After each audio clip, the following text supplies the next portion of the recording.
হাদি হত্যার প্রতিশোধ আমরা কিভাবে নেব? হাদি হত্যার প্রতিশোধ নেওয়ার জন্য আমাদেরকে বিপ্লবী সরকার গঠন করতে হবে যে কোনো মূল্যে। আর আমাদের প্রধানতম শত্রু হবে ভারতীয় আধিপত্যবাদ এবং যত সাম্রাজ্যবাদী শক্তি আছে তাদের বিরুদ্ধে আর তাদের এজেন্টদের বিরুদ্ধে। আর এর জন্য দরকার একটি বিপ্লবী জনতা। আর বিপ্লবী জনতার জন্য দরকার দুইটা জিনিস, একটা হচ্ছে জ্ঞান আর একটা হচ্ছে লাঠি। আমরা যদি আমাদের শত্রুকে চিহ্নিত না করতে পারি আর আমাদের কর্মপন্থা না করতে পারি, তাহলে আমাদের অস্তিত্ব হবে একটি দাসত্বের জীবন। আর এই দাসত্ব জীবন বয়ে বেড়াতে হবে আমাকে, আপনাকে, আপনার আগামী দিনের সন্তানকে। তাই আজ থেকে প্রতিজ্ঞা করব, যে পর্যন্ত বিপ্লবী সরকার গঠন না হবে সেই পর্যন্ত আমরা থেমে থাকবো না, আর আমাদের সংগ্রাম চলতেই থাকবে।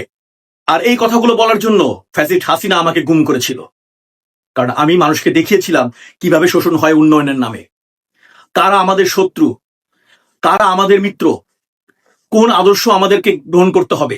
আর তখনই আমাকে গুম করা হয়েছিল। আর প্রতিটি রাত মনে হয়েছিল যে আজ আমার শেষ রাত, কারণ প্রতি রাতেই আমাকে নিয়ে যাওয়া হতো ক্রস ফায়ারের জন্য, আমার মানসিকভাবে আমাকে দুর্বল করে ফেলার জন্য, আমার পঙ্গু করার জন্য। তাই আমি আপনাদেরকে বলছি যে আপনারা জেগে উঠবেন কিভাবে? যদি জ্ঞান না থাকে তাহলে আপনি আমি হব ভেড়ার পাল। সেই ভেড়ার পাল হবে কসাইখানা। সেই ভেড়ার পালের গন্তব্য হচ্ছে কসাইখানা। কিন্তু আপনি হয়ে ওঠেন সিংহ। সিংহ লিড দিতে শিখে, সিংহ তার স্বাধীনতাকে চেনে, তার সংগ্রামকে জানে। তো আমি আপনাকে বলবো যে এই বইটি এখনই পড়ার সময়। এই বইয়ের মধ্যে আপনাকে চেনাবে কে শত্রু কে মিত্র, আপনি কিভাবে একজন বিপ্লবী জনতার কাতারে দাঁড়াবেন।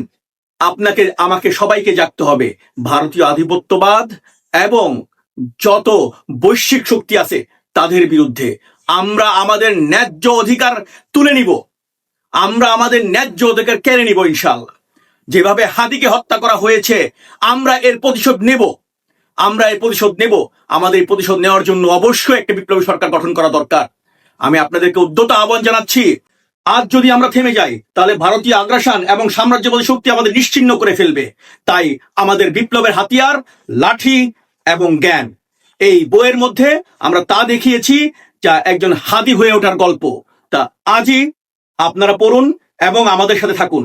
অবশ্যই একদিন আমরা স্বাধীনতার সূর্যকে ছিনিয়ে আনবো ইনশাআল্লাহ।